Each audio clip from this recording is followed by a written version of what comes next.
So welcome back to Podiatry Marketing. With me is the one, the only big Jim McDannald. How you doing today, Jim? Tyson, I'm doing well. Thanks as always for that original intro. It makes me feel my chest puffs up a little bit every time I hear Big Jim Well, McDannald. I was talking to us today, and they said listening to the podcast, and they said they crack up laughing at my introductions. They said you always your introduction a little bit, and you can tell when you'll say something different that Jim wasn't expecting. So, Well, I've got to get back at you one of these days. I need to. I don't know. I got like Tiny Tyson or something. I've got to get back at you one of these days. Yeah. I'll be like, oh, damn, yeah. Oh, yeah, fat boy Tyson. Oh, I'm not going to go there. So, Jim, what are we talking about today? Yeah, so today we're going to talk about patient forms, just kind of like that. I think there's kind of this notion that like when you want to have a great patient experience, you're talking about like once they're inside your clinic. But when you step back and think about it, there's so much more there. Whether it's their marketing that they see from you, it's one thing. But today we're really going to talk about someone's made an appointment. They want to come see you. Yeah. Like what are those kind of steps before they come into your clinic that you should be kind of laser focused on? Because that's going to have huge impact on how they already kind of preconditioned or how they perceive that they're going to have. So how can you make that a great experience as they're kind of like working their way towards that clinic and appointment visit? Okay. So they've gone through all the other stuff through your marketing, your website, maybe social media pages, and they've decided you are the person I want to see. They've phoned up. They've made the appointment. Your reception's been awesome. Now what? That's what you're talking about. Yeah. So obviously the next step is like, in the, I wouldn't say the olden days, but pre-COVID or even up to 5 years ago, we all had paper and you had a clipboard. So you go into a medical office or a dental office and you get the clipboard, you're probably running 5 minutes late. Maybe you're dragging a kid with you to the medical office. You're trying to write down your life's history, and these like 3 to 5 pages of document. Like, to be honest, not a great kind of patient or user experience. So, nowadays, things more simple. We'll make that appointment, providing them a link or a way to fill out an online patient form. So that's the patient history. And in the US, that's going to be your HIPAA documentation and maybe a payment policy that your clinic has. So if someone can do that, when their kids go to bed or at a time that's leading up to the appointment and then send it back to you, not only is that great for the patient, because they're going to done with that. And then you have that document now, but if that ties into your EMR, or if you have a good system in place to kind of like tee up that patient, you're saving yourself and the patient time once they get there to focus on them and the patients in your practice for a great clinical experience, as opposed to like chasing papers, making copies, trying to get it in the chart. It just leads to kind of a chaotic scene. And if you can avoid all that through online forms or some different ways of doing things online, it can be a real beneficial aspect of kind of improving and making it better. I can totally relate to that. I had an M done maybe 3 months ago. And when I went in there, walked in, and next thing they said, here, fill in these forms. Gave me the folder and a pen. And I said, is that pen clean? Didn't want a COVID pen. And they said, yes, pen is. So I sat down, there were 3 forms that I had to go through and all that. And I could just imagine having like a 3-year-old, if I was a younger parent. Yeah, not now. It would actually be my grandchild. But I could picture having my grandchild with me and trying to complete those forms at the same time. I would just be going, because they're annoying. I would have rather them sent them to me beforehand. Can you complete all this? And I have been to a surgery where they did send me all the forms beforehand, completed everything, sent it all in. And as soon as I walked in, what was funny is they ran on time. The other place that made me fill in all the forms, they were running about 25 minutes late.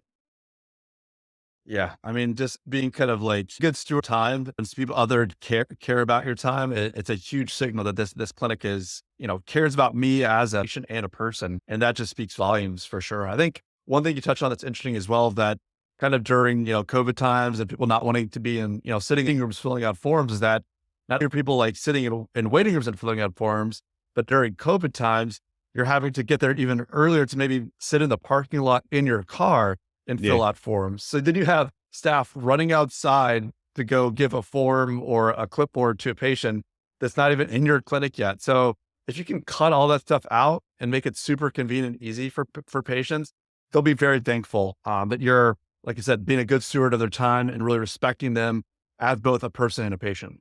So what's the best way to deliver or to get them to complete these documents? Because you could send a PDF, you could send a document that they've got to download. And yeah, so what's the best way of doing it?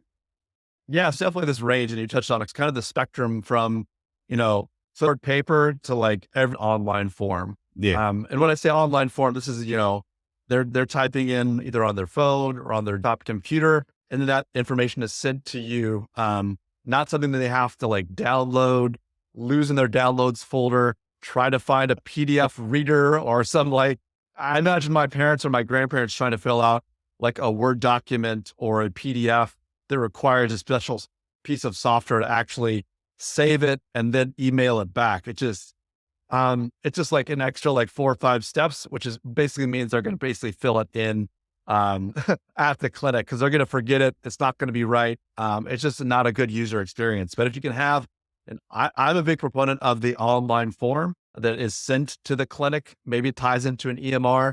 There are, they're kind of the 2 big ones these days, and different providers and different systems and different EMR companies using them. But it's kind of these online forms versus patient portals. Yeah. That's the kind of the 2 main ways that things are done these days. And I know it's gonna vary from country to country as well. Like America, because your HIPAA compliance and also the way your insurance works, probably a little bit more complicated is say in Australia or maybe New Zealand and the United Kingdom. Yeah, for sure. With things they require as far as coding and reporting specific types of care, it can be a little bit more onerous as far as the type of paperwork, the information you have to gather. Obviously, you have to make sure it's safe, so it has to be HIPAA compliant, and that's there's some different trade-offs if you want to go more like an online forms way of doing things. Obviously, there has to be HIPAA compliance both with that and the patient portal, but there's some trade-offs we can get into those differences that are needed if you kind of go one way or the other. So what's the preferred method? Like if you as a podiatrist, and then if you were also a patient, what is your preferred method of going through this process? Yeah, so usually I'm a bigger fan of online forms. So obviously you have to make sure that whoever you're working with has this HIPAA compliance. But the nice thing about these online forms is number one, that usually I would say it's kind of more lightweight, meaning that like a link on your clinic's website, and usually just have, new patient form and a link. They click through it. They can just type in on their phone or on their desktop keyboard and, basically send that directly to you right there. Generally that's not going to require any kind of password. Yeah. That's probably one of the biggest downfalls to me of these patient tools.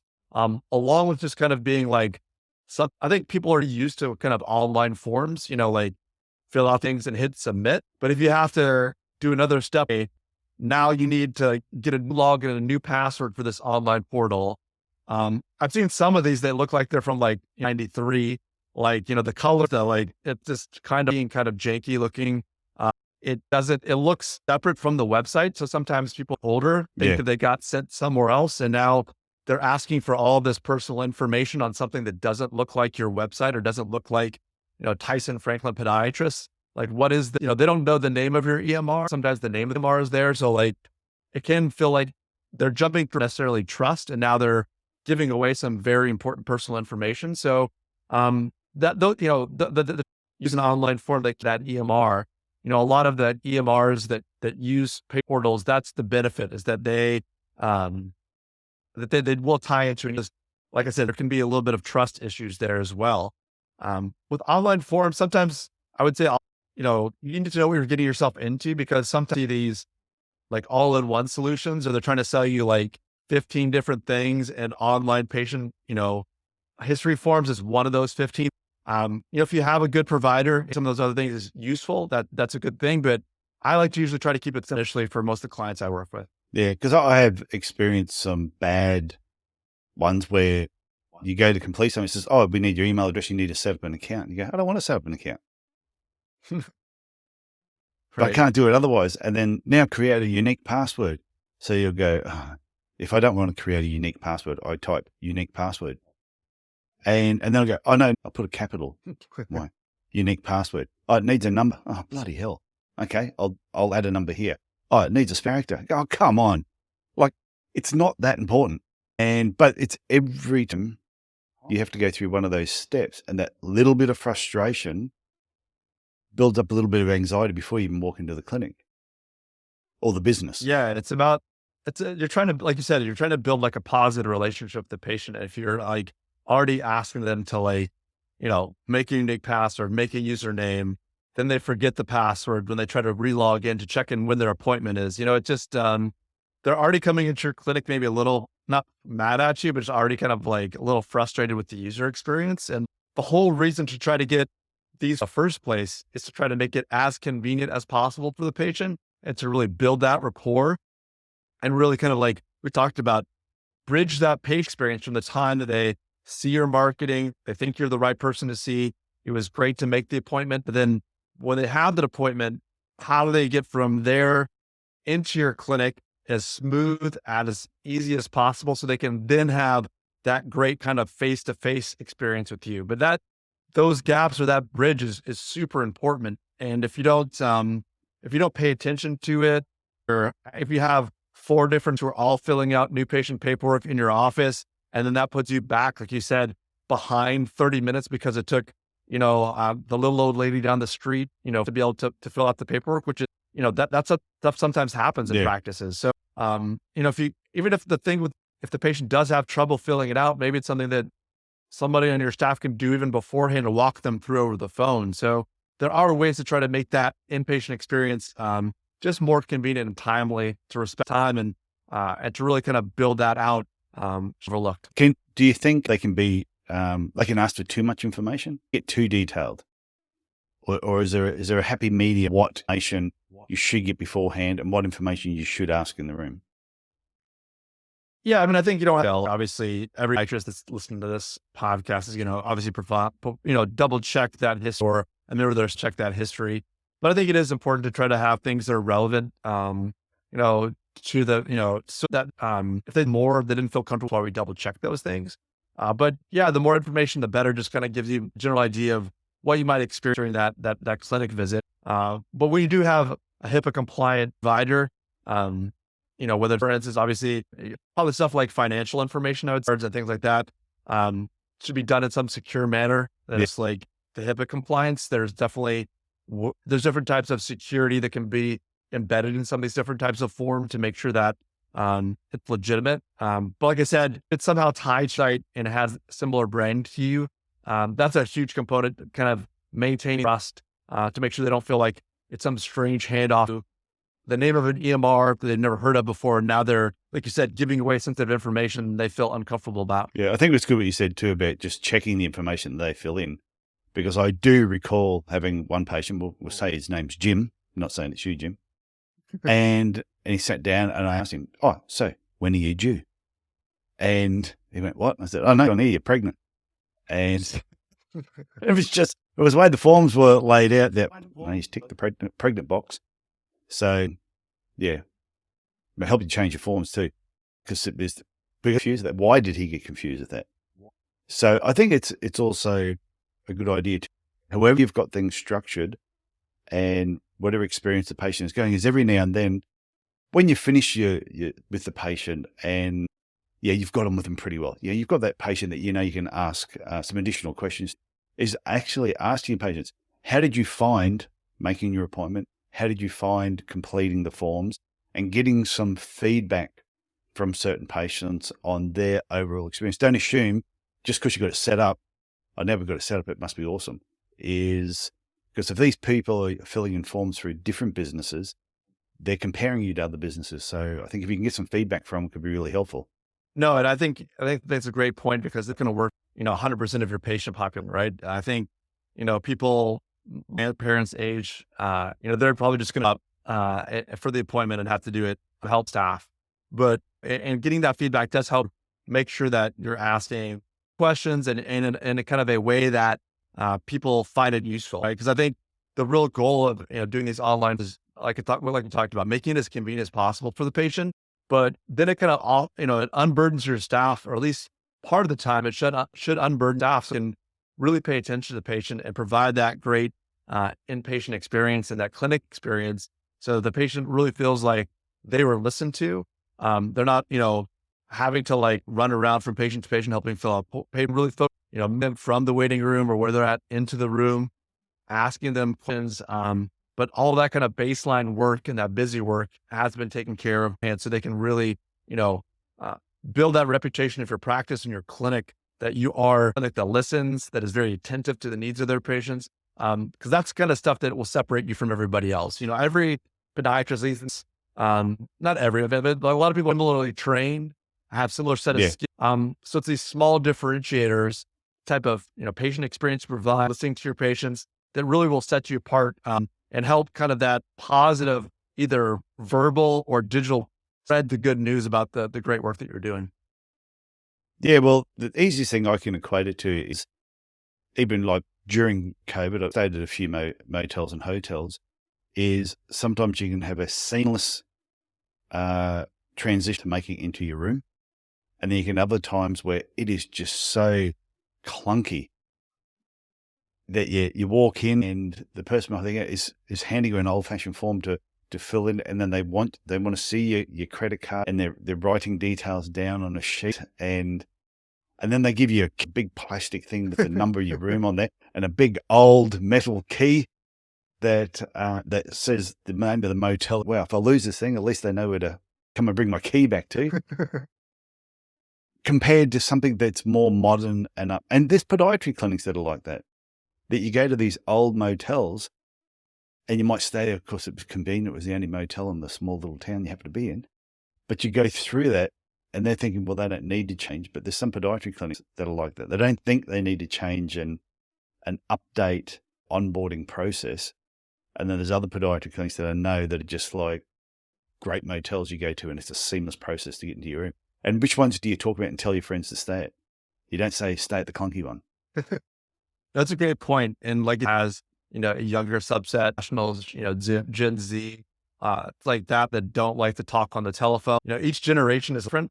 Maybe at some point in time, there'll almost be no like human action, and that's what they want. You check in for your appointment by, using your iPhone, kind of like you do with Apple, and you go sit, you wait for your notification on your phone within clinic. There's different ways that, that's done, whether it be in the hospitality. I think we talked about that on a podcast, but there's these things that I wouldn't say they dehumanize them, but people just want to like have a repeatable, positive experience. They want to make sure that their time is valued by the people that they're making appointments with. And if there's ways to evolve and kind of meet those needs and make it both a positive, efficient manner of practice, I think patients will definitely be happy.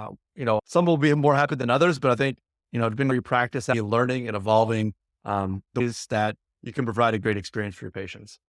Yeah. And you think of everything in life, think of all the times you get annoyed and why you get annoyed. And usually you're annoyed because of inconvenience. So anything that you can do to avoid it, it could be something as simple as going into like a motel again, good internet and bad internet. It's the inconvenience that it causes. It's not that you can't just use the data on your phone to do it. It's just, if there's supposed to be internet there and it says it's supposed to be high speed, you want it to be high speed. So I think anytime you get frustrated or inconvenienced, it can be an annoyance. And I think, therefore, limit every single annoyance you can with your podiatry business. And the onboarding is probably the best place to start. I totally agree, Tyson.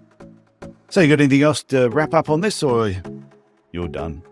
No, I think that touches on the the patient portal, the importance of providing a great experience from the appointment until they show up at your clinic and seated in that appointment in your clinic chair. So I think we touched on some really good topics tonight, and I appreciate it, Tyson. Okay, it's great. Talk to you next week. Sounds great. Okay, bye.